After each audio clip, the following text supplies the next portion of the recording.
Labuan Bajo telah tumbuh dan berkembang menjadi sebuah pusat ekonomi baru setelah ditetapkan menjadi kota dengan predikat super prioritas. Namun banyak hal yang masih menjadi pertanyaan besar di Labuan Bajo, terutama tentang partisipasi masyarakat lokal dan pengusaha lokal pada berbagai sektor di Labuan Bajo. Dan bersama saya malam hari ini Kak Charles, Ketua Kamar Dagang dan Industri Manggarai Barat. Selamat malam Kak Charles. Selamat malam. Ini Kak Charles, kita ini di tempat hotel yang megah milik pemerintah pusat ya. Ini ikon kemajuan lah. Om Charles ini selain seorang pengusaha, juga seorang putra Manggarai yang lahir besar di tanah ini. Siap. Dan Om Charles tahu betul bagaimana pertumbuhan Manggarai Barat ini, Om Charles. Siap. Bagaimana menurut Om Charles sebagai seorang orang Manggarai, dalam kondisi bahwa orang lahir besar di Manggarai, sebagai seorang pengusaha dan sebagai seorang ketua Kadin, melihat Labuan Bajo hari ini? Ya. Jadi terima kasih Kak Iron. Apa kabar? Baik, Om Charles. Salam sehat ya. Saya lihat senyumannya ini karena memang kita berada di kota premium, super premium ya.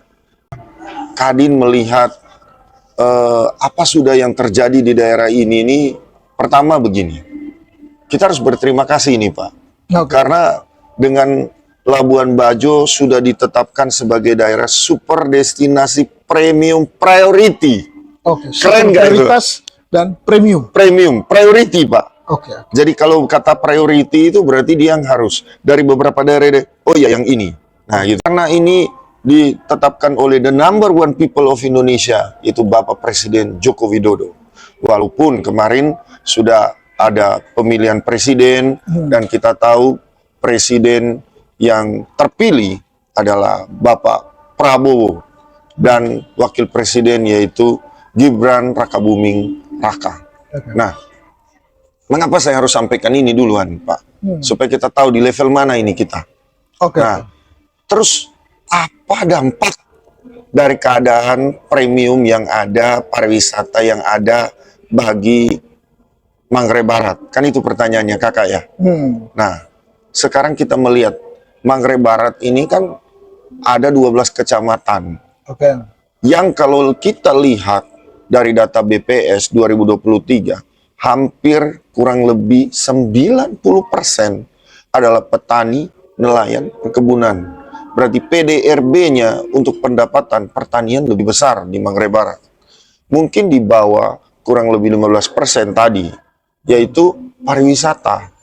Nah, sekarang kita melihat dengan keberadaan pariwisata yang ada di Manggarai Barat, luar biasa kunjungan datang. Nah, bagaimana dengan saudara-saudara kita yang ada di luar dari Kecamatan Komodo, kan begitu?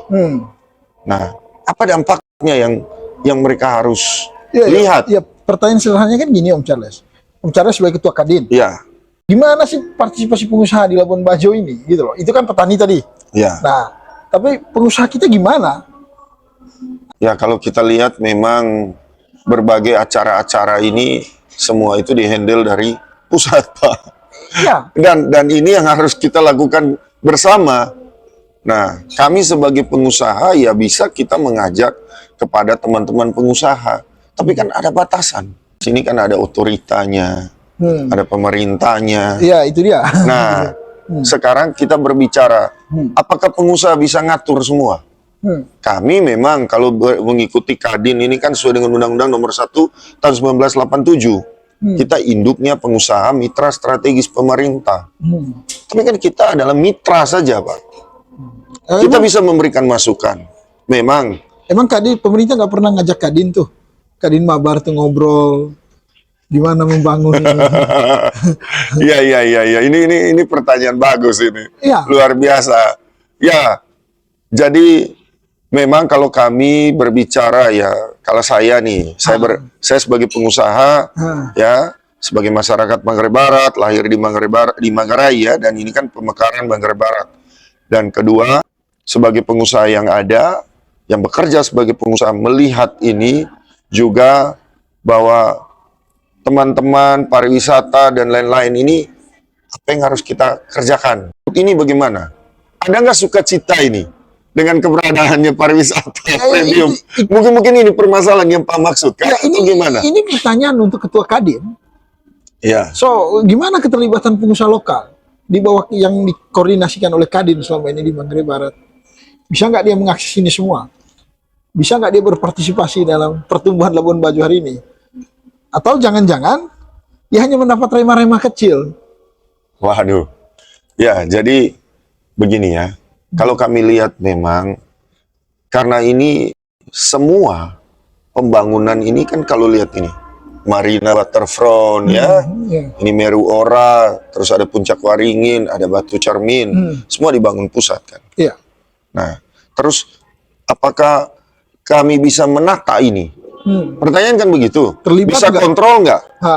Kalau kita bekerja ya pasti teman-teman pengusaha bekerja. Iya. Tapi porsinya dapat yang Pak bilang dapat remah-remah nggak atau Iya, tapi atau dia bisa ngatur nggak? Iya. Benar nggak? Mungkin itu ya Iya. pertanyaannya. Iya. Berarti kondisinya bahwa pengusaha lokal hari ini suka tidak suka harus terima kenyataan itu. Ya, Bahwa belum bisa lah mengambil banyak hal dari pertumbuhan ini gitu. ya Berinvestasi karena mungkin butuh modal besar, pasti, butuh intervensi kekuasaan yang besar. pasti. Nah, itu pada sektor itu Om Charles. Nah, pada sektor lain kan Om Charles di awal Om Charles ngobrol soal bagaimana PDRB kita, sangat itu kan Iya. sektor pertanian. Ya, Nah, Om Charles bagaimana Om Charles melihat itu? Apakah kemudian dengan PDRB dari sektor pertanian tinggi, petani kita diperhatikan nggak nih? ya. Gitu. Jadi mungkin Pak Iron sempat melihat berita bahwa kemarin itu ada pertemuan Komisi 4. Oh iya ya, ada Ya, pertemuan ada komisi. Bulog, ada Komisi 4, Iya ya, Bulog. ada juga Kementerian Pertanian. Nah, terus dari pemerintah juga. Nah, yang dibicarakan adalah kemarin bahwa ternyata setelah dilihat beras, sayur, buah semua dari luar, dari Jawa dan dari Sulawesi Selatan. Nah, Itu tuh. Bapak bisa bayangkan. Ah, Nah, bagaimana keterlibatannya masyarakat kita? iya. Kan sayang ya. Pak bisa lihat bagaimana sudah dibangun semua bagus, pariwisata kita ada, tempatnya ada di daerah kita. Terus kenapa kok bisa sampai beras, sampai apalagi dari buah dan sayur datangkan dari luar?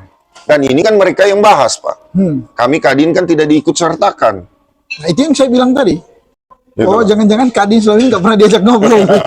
Padahal yang tahu kondisi lokal itu kan, Ya, kalau bicara supply itu kan nggak mungkin petani langsung supply Bang Charles. betul. Pasti butuh pengusaha, Ya. butuh pengepul. Itu Betul. kan katanya. Nah, kalau Kadin sebagai induk pengusaha yang nggak pernah diajak ngobrol, ya gimana? Ya. Itu kan keprihatinan kita, Bang Charles. Dan kita ini sebenarnya mitranya pemerintah. pemerintah. Ya. Tetapi begini, Pak. Kalau saya mau katakan, boleh dong saya membuka Ya. dari apa yang Kadin kerjakan gitu. Jangan sampai kan Bapak melihat, oh kita tidak ada kerja apa-apa. Oh ya. Apa yang Kadin melakukan gitu Ya, kan? itu Ah. pertanyaan saya berikut, Ya. bahwa selama ini misalkan dalam kondisi yang demikian ya, Ya, suplai sayur dari luar, beras dari luar, so Pak Charles ini, Pak Charles berdosa tuh, sangat, Pak. karena Pak Charles tidak coba mengatasi itu sebagai seorang pengusaha. Siap. Nah inilah yang saya berpikir, saya coba gambarkan sedikit. Apa yang Kadin telah lakukan. Iya.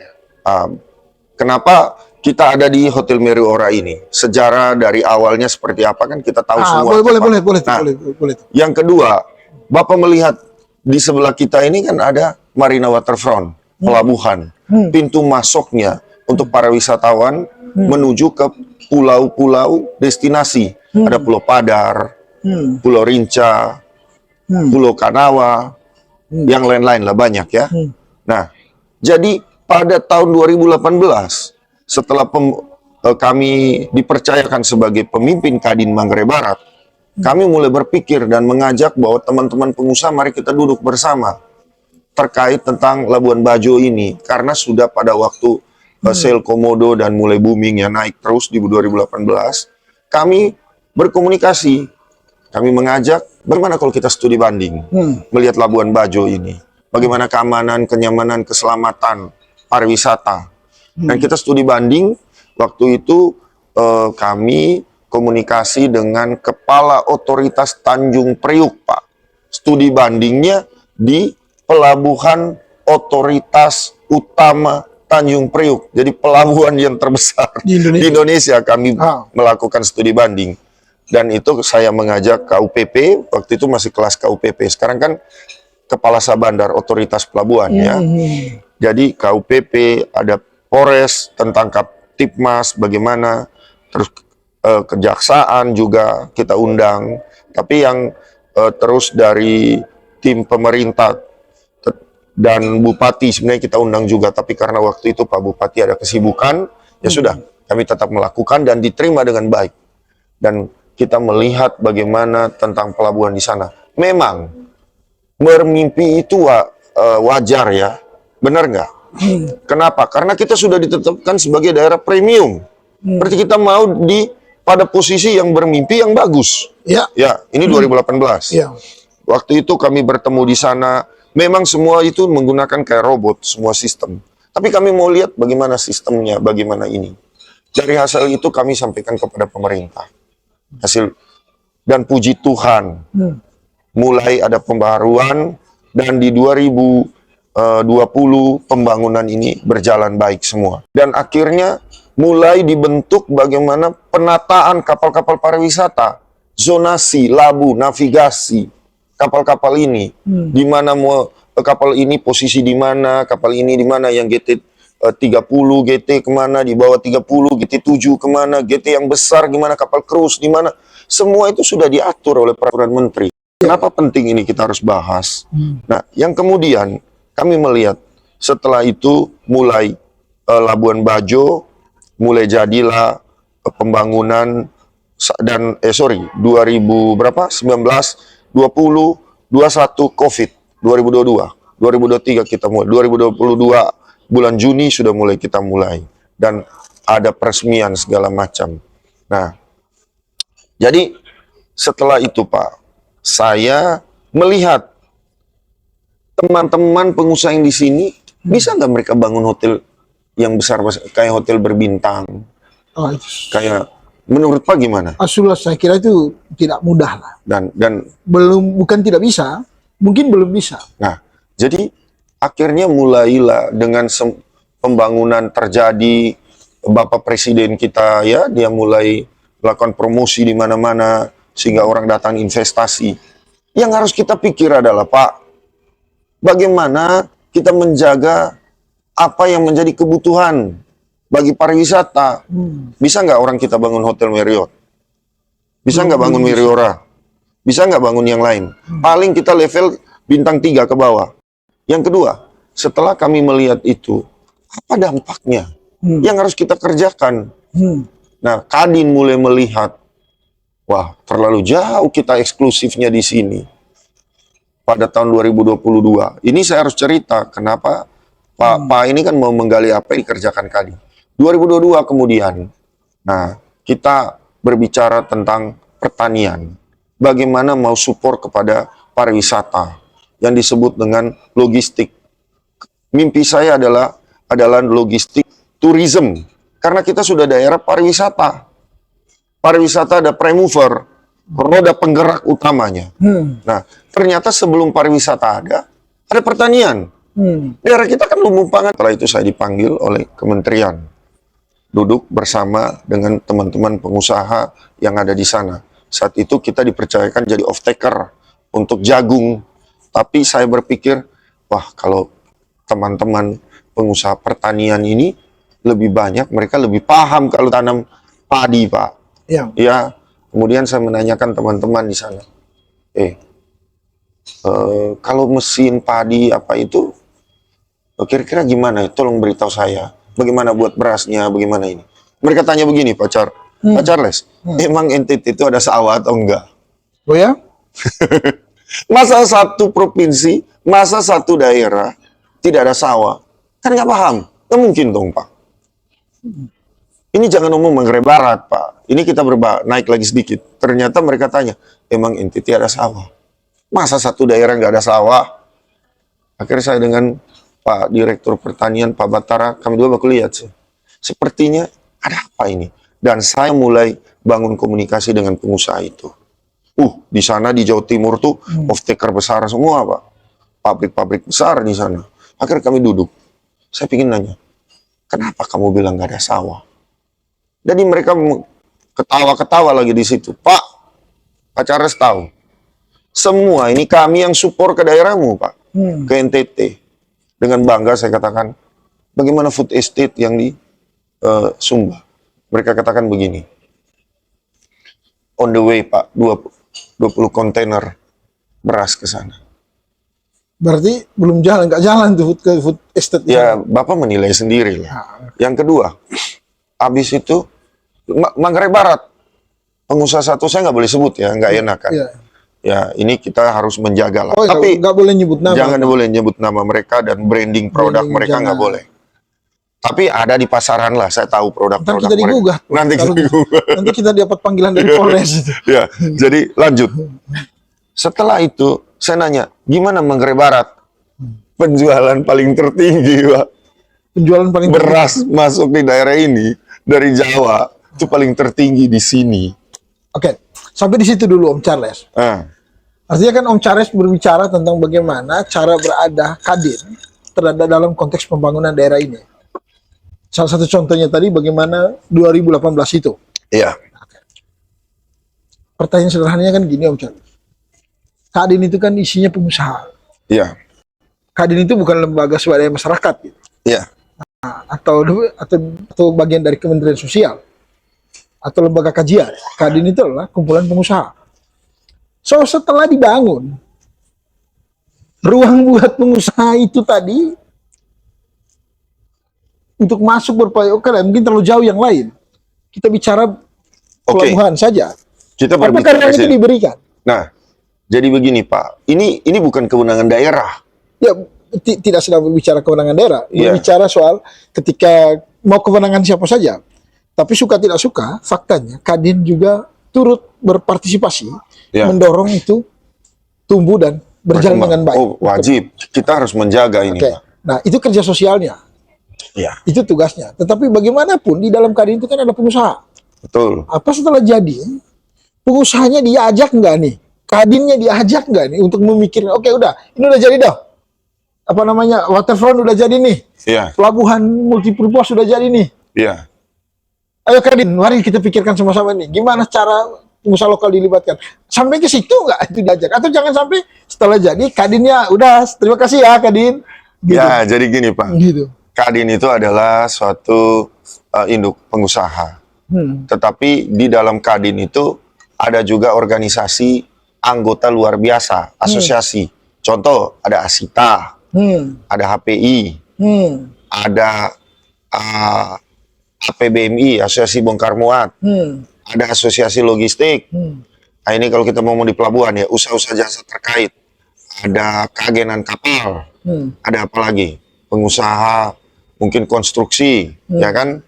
Terus pengusaha, ada banyak, ada sampai 500 itu anggota luar biasa, termasuk HIPMI juga. Nah, pertanyaan kita, apakah kue-kue itu? Ya memang mereka mengerjakan, tetapi tidak pada maksimal.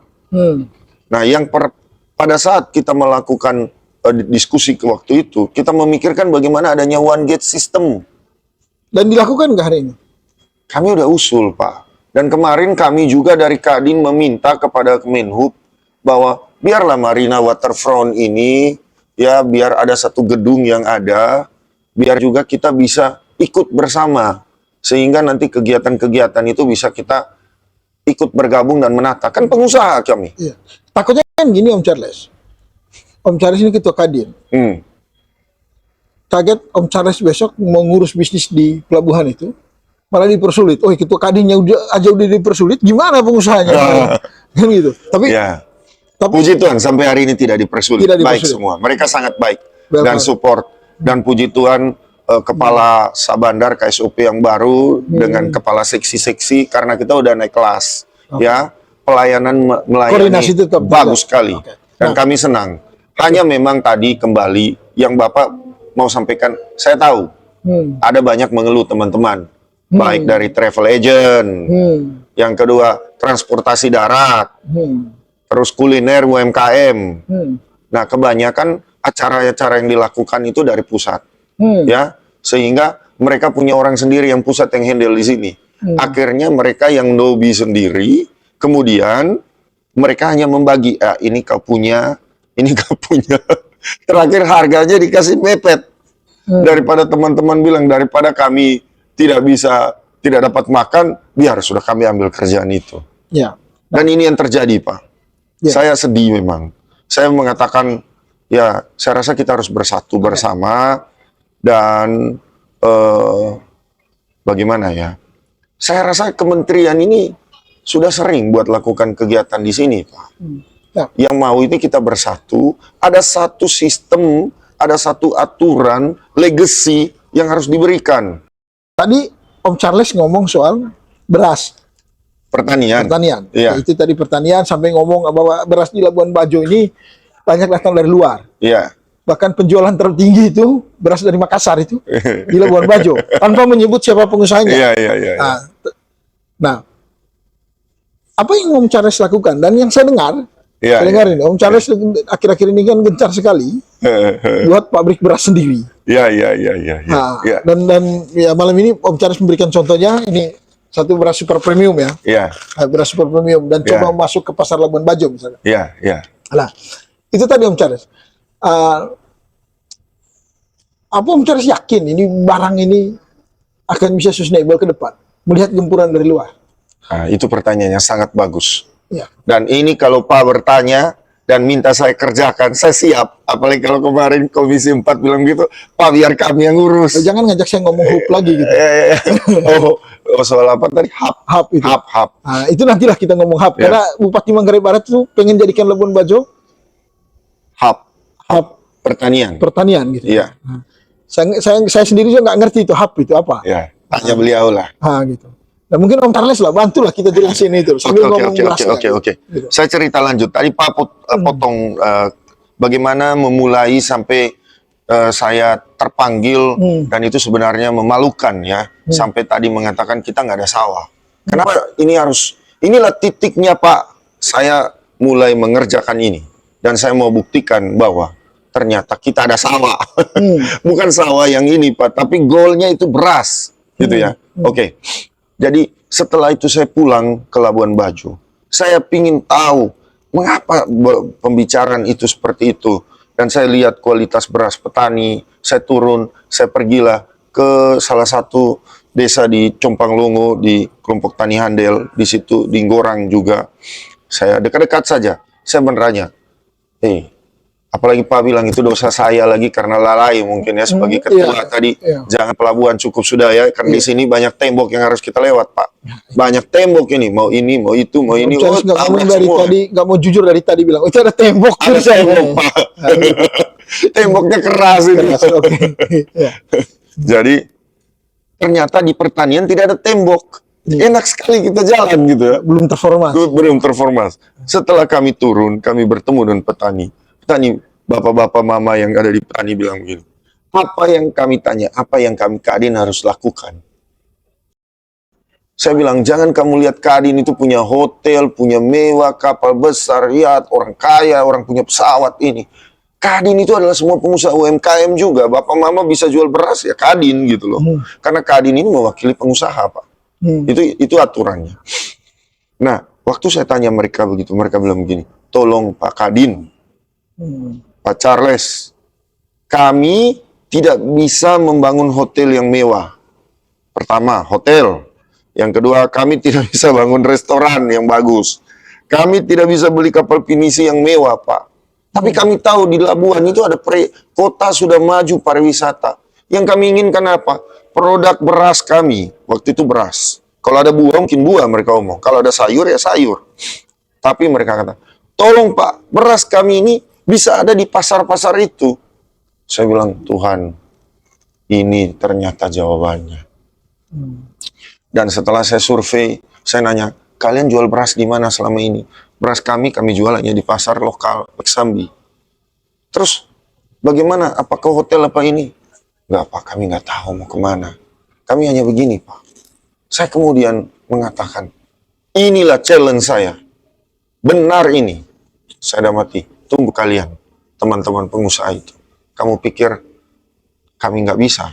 Kami coba. Mulai saya berpikir, saya beli beras mereka. Saya bawa ke salah satu hotel, restoran, dan supermarket. Ampun.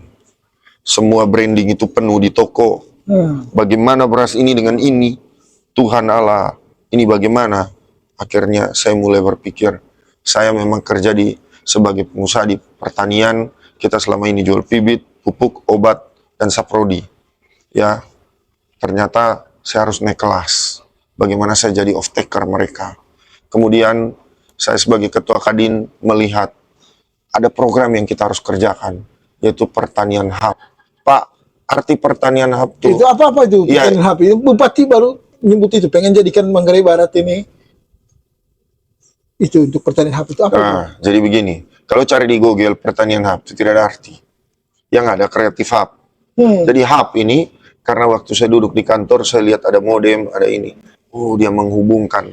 Dan dia nanti ada aja pengendali. Dan dia akan bisa mengerjakan controllingnya, mulai mengerjakan dari hulu sampai ke hilir. Mulai kami pergi lihat petani, bagaimana bibitmu? Kualitas gimana? Kamu pakai kualitas yang bagaimana? Harus berlabel ungu atau berlabel biru. Jangan sampai bibit padi ini sudah tanam 10 kali atau 5 kali. Ya nggak bisa, Pak. Itu nanti stunting padinya. Hasilnya jelek. Yang kedua, bagaimana serangan hama? Ada penggerek batang kah, penggerek daun, penggulung daun kah, walang sangit kah? Kita mulai membangun tim untuk kita mengajak salah satu company yang memang bantu kami. Kami turun melakukan namanya dem spray kalau ada serangan. Kita lakukan. Setelah itu, kemudian kami beli produk mereka.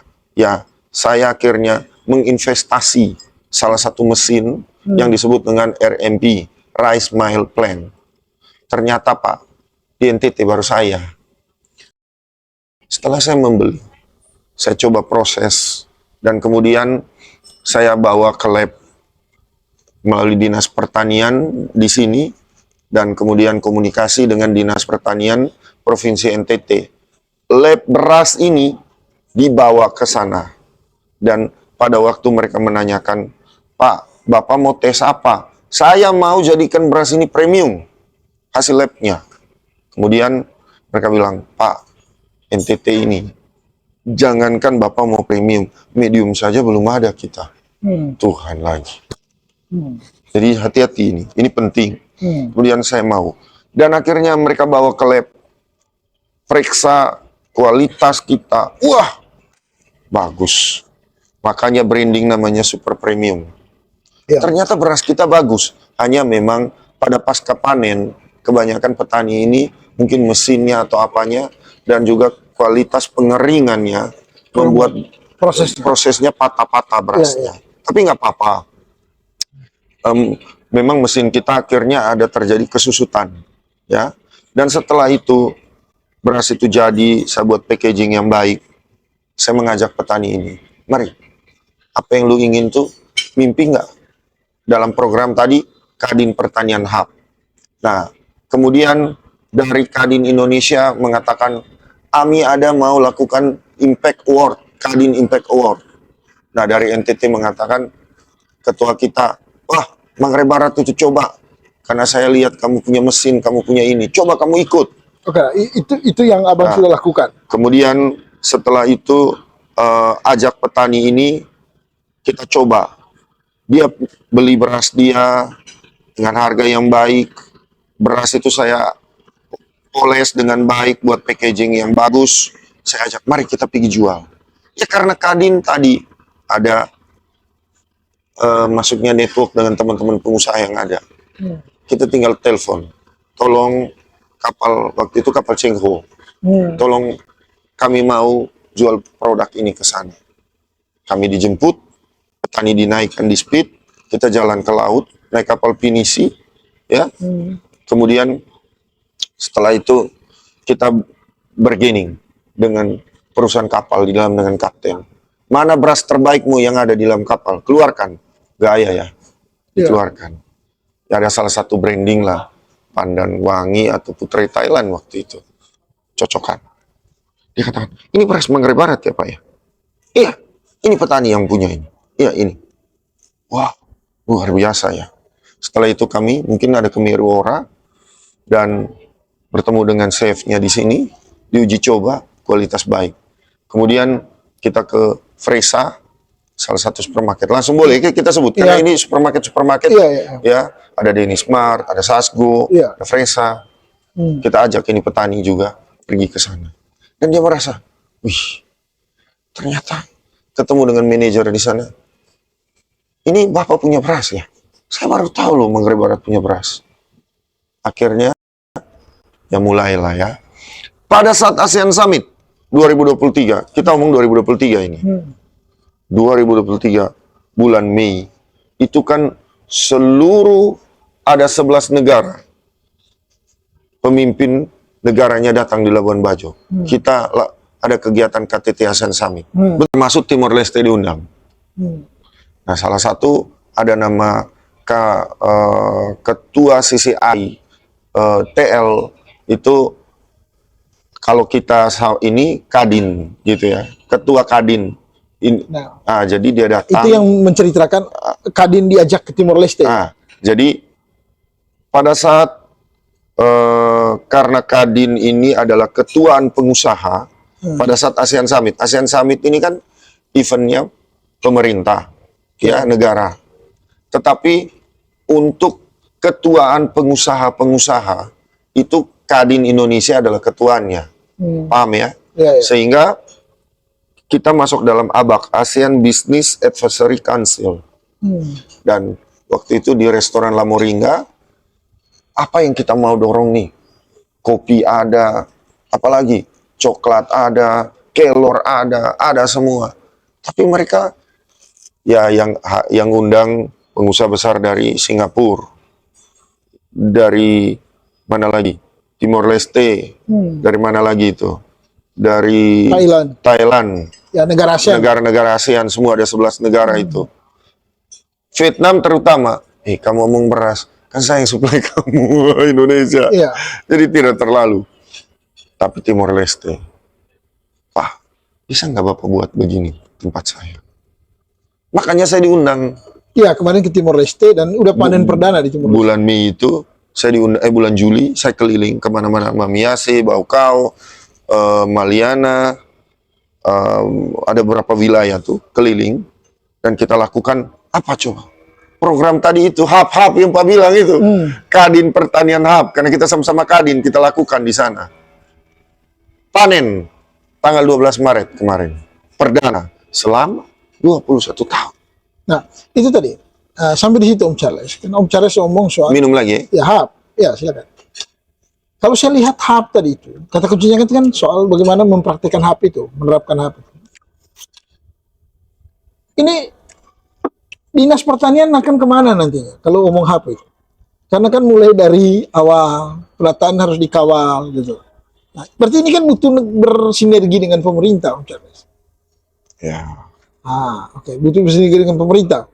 Meskipun kabar baiknya Bupati Manggarai Barat, dia sudah bicara soal hub itu. Dan punya cita-cita hub. Tapi saya belum tahu apakah pangan. Apakah beliau juga memahami hub itu seperti yang Pak Charles pahami. Karena dia hanya bilang hub, apa itu hub, beliau tidak menjelaskan. Oke. Dan atau jangan-jangan karena omong hub ini, Om Charles juga mau calon bupati nih. Gitu. Terakhir kan saya lihat Pak Charles ini kan warawiri berapa partai politik ya. Waduh. Ini kita sudah arah ke politik ini. Ya, kan urusannya kan ini. Kan ngomong hub tadi. Siap. Nah, dari jual beras nih. Tadi saya prihatin petani. Siap. Lalu kemudian beras datang dari luar. Udah saya belilah berasnya. Pakai Kadin lah. Ternyata yang ditemuin di lapangan bukan hanya soal beras. Soal tata produksinya. Tata distribusinya. Ini juga soal. Dan itu hanya butuh bisa dilakukan kalau ada dalam pemerintahan. Kan itu. Masa Kadin mau keluarin dana, Charles? Kadin mau bantu semua petani itu untuk misalkan untuk kasih pelatihan mereka menanam dengan baik. kasih pelatihan Betul. mereka menyediakan penggilingan kan tidak juga. Betul. Nah, ini kan butuh intervensi negara. Iya. Atau jangan-jangan karena itu Om Charles mau maju bupati gitu. Baik. Terima kasih. Ini pertanyaan penting. Sangat penting dan saya yakin Bapak juga punya dosa berat. Apalagi orang Lembor kan. Betul tidak? Bapak warawiri di Labuan Bajo, Bapak tahu premium. Mau tanya ini hotel ada pakai beras kita tidak nanti kan kita bisa tanya. Itu kan urusan ketua Ya. Kadin bertanya kepada manajer hotelnya. Iya. Nah ini kan jadi begini. Saya yakin Bapak dari Lembor ini. Lembor adalah lumbung pangan kan? Ya, siap. Betul nggak? Ya. Harus Katanya. Jadi pertanyaan, apakah Pak Charles sekarang mau serius maju gitu atau gimana tadi? Gini, apakah karena melihat di sini sangat serius melihat ingin terapkan HAP ini, makanya Pak Charles, ini hanya bisa dilakukan kalau saya jadi bupati nih. Makanya udahlah, saya rebut dulu jadi bupatinya. Gitu. Ya, jadi saya boleh pikir negara orang, Pak. Kita berpikir ke Timor Leste. Saya bertemu dengan ada Presiden Pak Ramos Horta, Menteri Pertanian, waktu itu baru dilantik oleh Pak Sanana, dan dia punya target 6 bulan harus berhasil. Karena dia katakan, Pak Charles, saya ditargetkan ini, kalau saya nggak berhasil. Saya bilang, udah, saya ambil pertanian. Kita bikin berhasil, Bapak. Dan berhasil. Dan sekarang lagi panen-panen di mana-mana ini, Pak. Dan waktu itu kami lakukan demo plotting. Kami menyiapkan semua dengan teknis dan lakukan. Nah, saya boleh mengatakan begini, negara kamu memang punya minyak, tapi sampai kapan? Nah, terus masyarakat di sana bagaimana? Ternyata beras-beras di sana masuk dari Vietnam semua. Terus harga berapa? 1,25 atau 1,26 gitu. Kalau di kurs kita, dolar sekarang apalagi 16.000, mungkin sudah 20-an lebih. Per kilo ya. Nah, sayang coba. Gimana kalau coba kamu masyarakat, kan ini konsumtif, kamu hanya tahu keluar uang, masyarakat kamu kasih uang, mereka habis beli beras, uangnya bawa kembali ke sana, kirim ke sana, kirim terus ke sana. Sampai kapan? Akhirnya mulai kita berpikir mengembangkan tadi program Kadin Pertanian Hub. Dari kata Kadin, dia Kadin juga, kita Kadin. Nah, kalau di luar negeri itu Chamber of Commerce. Ya, kita fokus ke Manggarai Barat ya. Gitu. Setelah saya pulang, Pak, saya mulai lihat, aduh Tuhanku, ternyata Komisi 4 sebelum berbicara, saya sudah tahu dari lama bahwa memang semua itu dari luar. Dan saya juga sebagai pengusaha logistik, ya asosiasi logistik, saya sedih karena distribusi produk dari luar itu tinggi, hampir 85%. Nah, saya harus mulai dari mana nih berbicara dengan Bapak? Pertama, kalau kita berbicara program kami lagi, ada namanya logistik tourism. Ya, saya fokus saja pada rencana Bapak mau maju jadi bupati. Iya. Saya harus cerita dulu di sini dong. Kalau langsung ke situ, nanti kan, kenapa bisa begitu? Harus kita buka dulu nih. Buka dulu ini. Nah, logistik tourism itu yang kita punya program logistik dan tourism. Logistik itu artinya kebutuhan, Pak. Tourism itu artinya pariwisata. Nah, kemudian ada 2 logistik. Yang pertama kebutuhan dari daerah ini. Oke?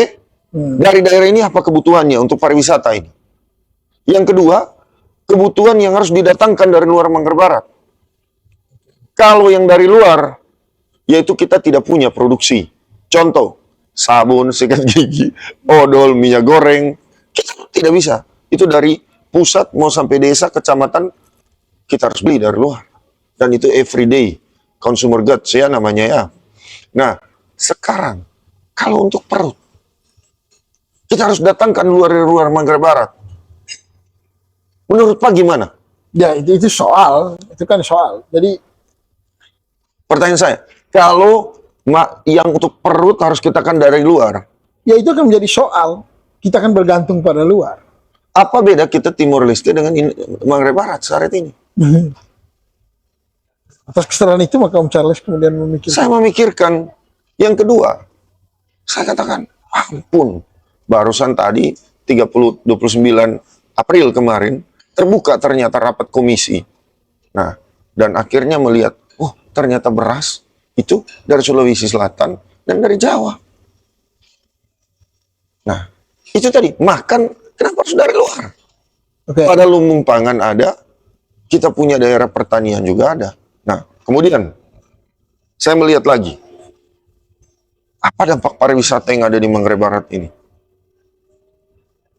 Bapak sudah membuka tadi, lokal kita saya nggak bisa bekerja di sini. Kami dorong nggak bisa. Kami mau lakukan begini nggak bisa. Nah, terus memohon siapa? Nah, yang kedua, kemudian tadi berbicara pangan tadi, sayur, buah, beras. Ternyata keluar, bukan hanya beras. Jangankan itu, mungkin telur lagi. Ya. Kebutuhan hidup lah ya untuk perut. Kami melihat orang lokal di sini bagaimana? Nyaman nggak? Mereka ada sukacita nggak di daerah ini? Coba lihat Ruteng. Saya lihat orang Ruteng lebih tenang, Pak. Lebih damai, mereka tenang, nyaman. Kita di sini kayak ketakutannya, bagaimana nasib kami ini ke depan ini? Premium ini, pariwisata ini, lokal teman-teman, aduh bagaimana ya? Nanti bagaimana? Nanti begini ya? Nanti terjadi perubahan ini. Ada ketakutan. Nah, kenyamanan, sukacita ini hilang. Saya juga melihat di pariwisata, apalagi tadi Pak sudah buka-buka dari awal, sebenarnya itu lebih soro sebenarnya ya. Terus kita lihat lagi saudara kita yang di pulau-pulau ini. Ternyata mereka butuh makan karena tidak ada sawah di sana, Pak. Yang lucunya datang di sini beli beras dari Makassar. Oke, poinnya sudah dapat itu Om Iya. Charles, dari Makassar. Nah, kalau bagusnya ya biarlah sukacita ini bagi-bagi.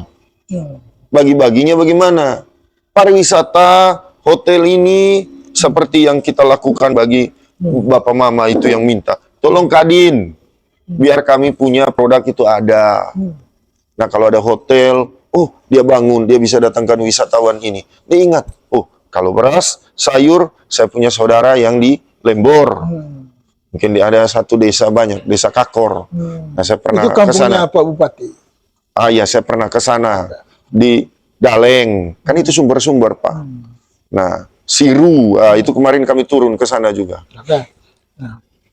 Kemudian, berarti pada waktu teman-teman yang urus guide lagi, pas mereka naik kapal pinisi, ingat, ini sayur, saya punya keluarga yang ada di Melo mungkin.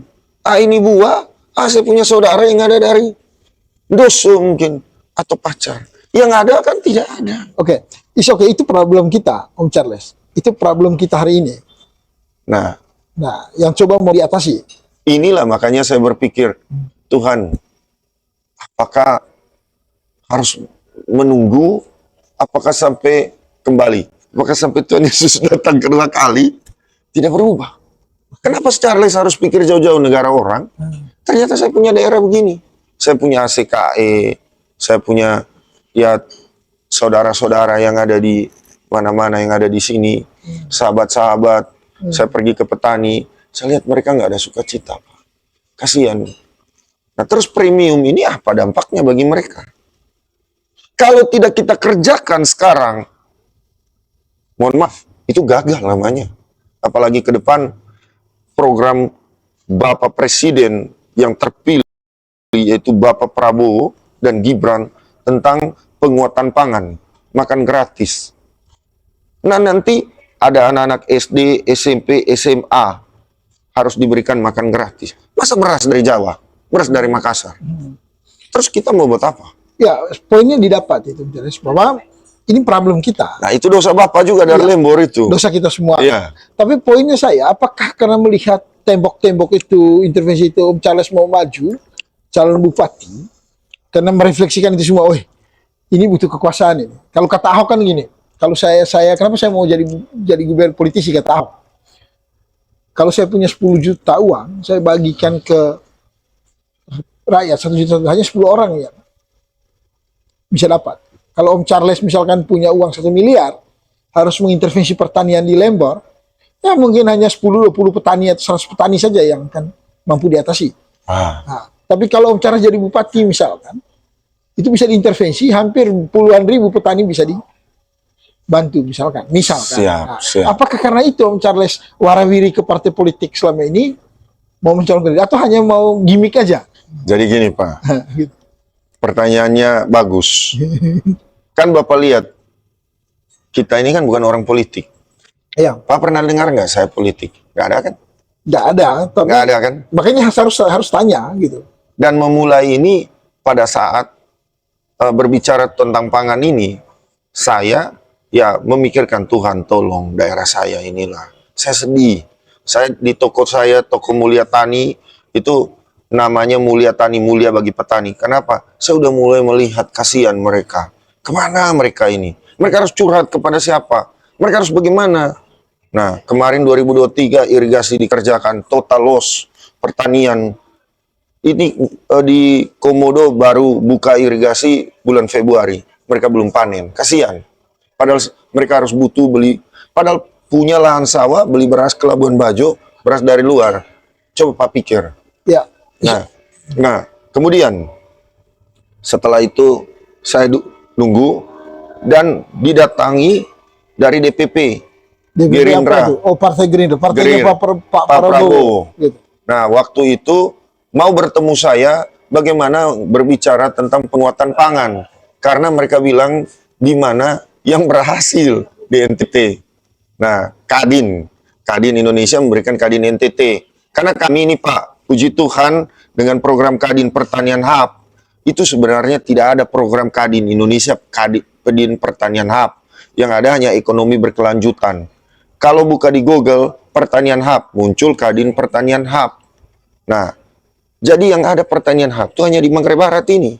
Karena sudah pergi Timor Leste, jadilah program nasional. Kemudian mereka berbicara di bagaimana buat pangan. Akhirnya melihat konsep kita.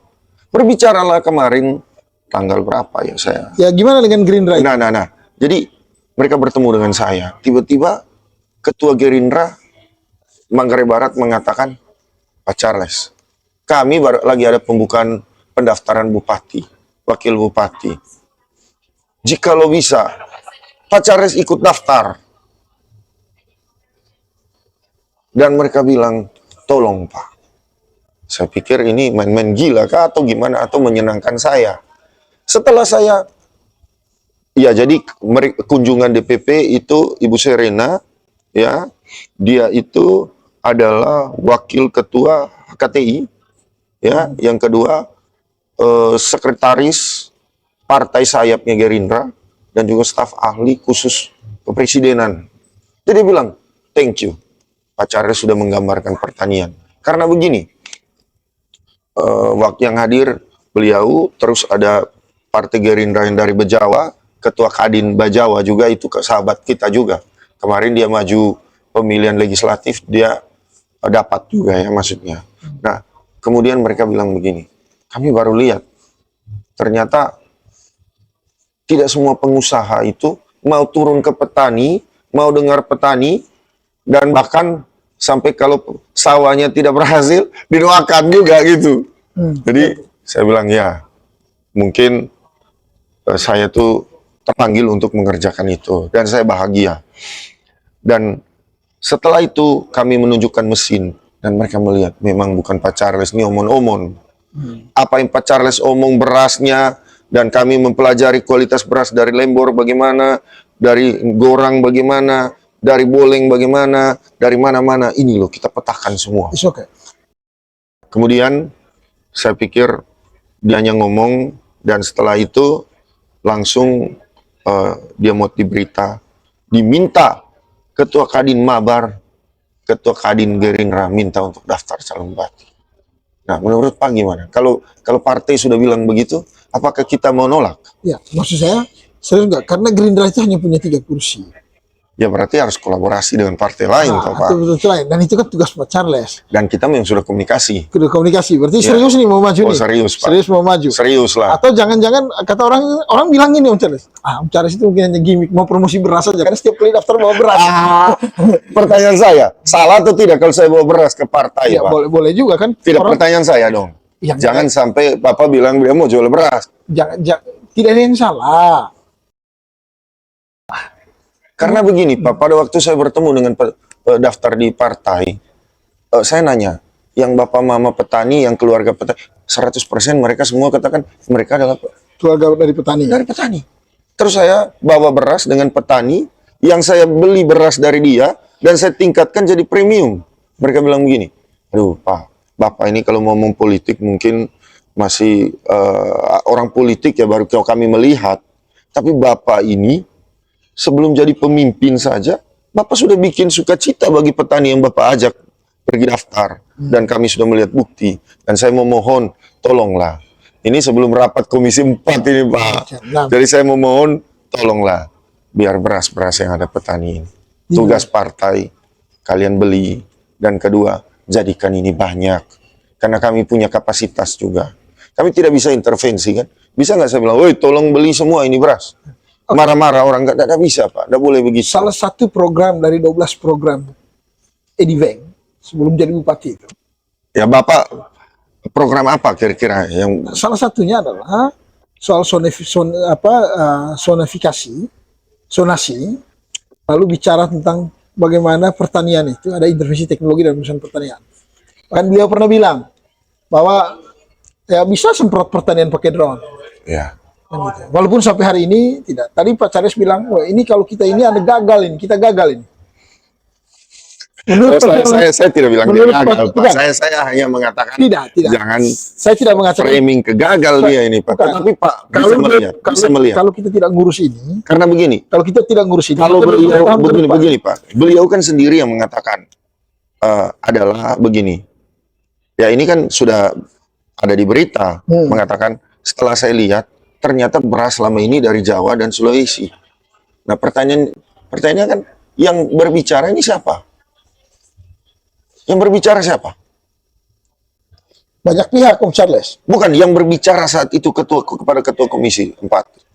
Beliau yang bicara ini siapa?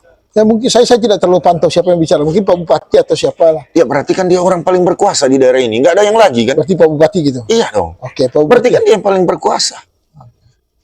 Dia bilang beras beli dari Makassar. Ya memang faktanya begitu ya. Mau gimana lagi? Enggak, maksudnya yang berbicara ini siapa? Apakah orang tidak berkuasa di daerah ini? Berkuasa. Nah, terus beliau dari mana?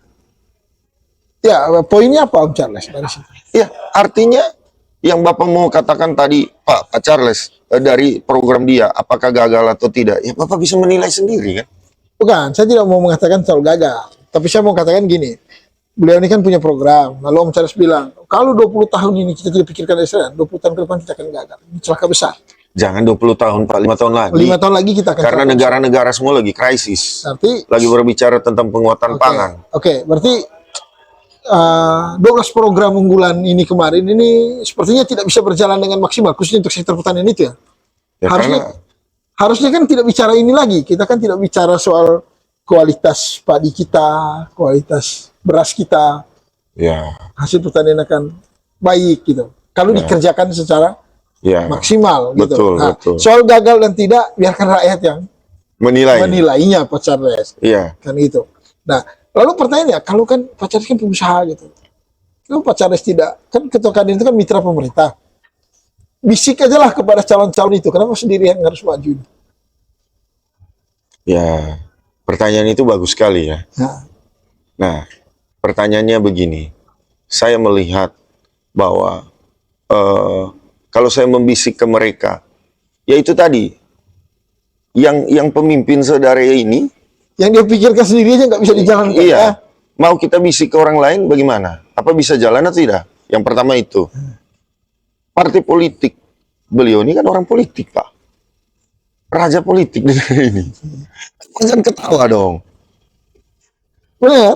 Apa harus digiring ke politik untuk mau supaya konteks beras tadi atau apa itu harus jangan datang dari luar untuk pariwisata. Kalau pertanyaan Pak, kalau Pak Charles dikasih kewenangan urus itu, bisa nggak saya urus? Ya, itu pertanyaan saya berikutnya. Tidak, Pak melihat, bisa nggak saya urus? Misalkan gini Pak Charles, kalau besok Pak Charles jadi nih bupati nih, Ya, lalu yakin nggak Pak Charles itu bisa beras kita itu tidak akan datang dari luar lagi? Bisa nggak Pak Charles buat itu? sangat. Saya yakin Pak. Karena kami ini kan pasti sudah melihat titik-titiknya. Bagaimana membangkitkan perdagangan ekonomi daerah ini. Tugas saya nanti adalah bagaimana sukacita itu setiap orang yang ada di daerah ini, mereka merasa memiliki daerah ini. Yang kedua, sukacita juga ini bagi juga. Swasembada pangan lah. Swasembada pangan. Karena kita ngomong pertanian. Nah, terus saudara-saudara kita yang di pulau juga, kehidupan mereka juga. Kita sudah melihat. Nah itu tadi, premium loh ini Pak. Oke Om Charles. Tentu gini, banyak isu kalau bicarakan ini tuh banyak hal yang kita diskusikan. Hanya kalau kita mau diskusikan semua, tidak akan selesai. Jadi saya baca firman sering, gimana katakan begini, ya, bahwa mungkin saya terpanggil ya. Saya katakan saya terpanggil. Karena begini, Allah turut bekerja dalam segala hal, Pak, untuk mendatangkan kebaikan bagi kita yang terpanggil sesuai dengan rancangannya. Yang kedua, Allah kita saja turut bekerja. Dan mengapa sih saya dikasih Tuhan mau urus nih beras premium, Pak? Kalau pengusaha lain ngapain pusing? Mending gue beli juga dari Jawa aja. Gue beli dari Makassar aja. Gue tinggal ganti label aja.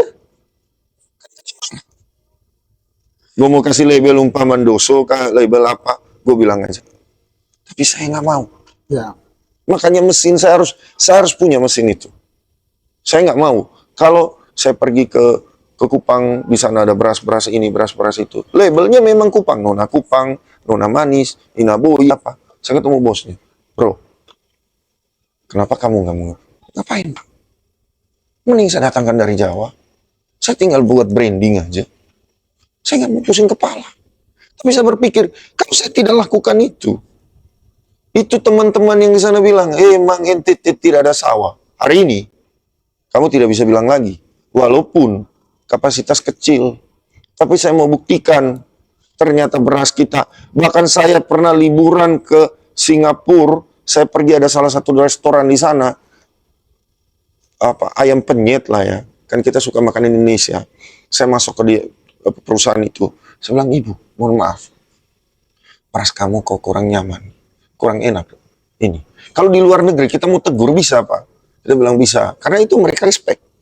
Dan kemudian saya bilang, saya dari Labuan Bajo. Kata Labuan Bajo, mereka dengar, wow, keren Pak. Ini, gila. Itu di restoran, di airport, di Changi Airport, di Jewel.